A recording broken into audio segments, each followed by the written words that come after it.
Arnav here at Non-Academic and welcome to the Perspective Building Workshop, where we can get our unique thoughts just by looking at our surroundings. So my unique thought for the previous meeting was that when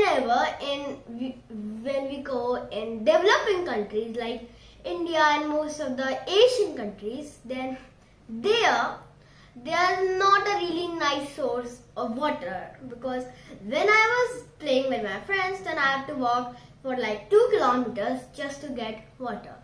So why not on a highways, on every 10 kilometer or 5 kilometer there is a water station which is completely free, and there is drinking water and water for washing your hands and doing the other stuffs as well. And this thing could actually be very helpful for the peoples who can't really afford a water bottle or can't find a shop to get one water bottle. So this was my unique thought. And if I can just get my unique thought by looking my surroundings, then you surely can. Till then, I'll see you in my next Perspective Building Workshop video with another unique thought just like that. Thank you and bye.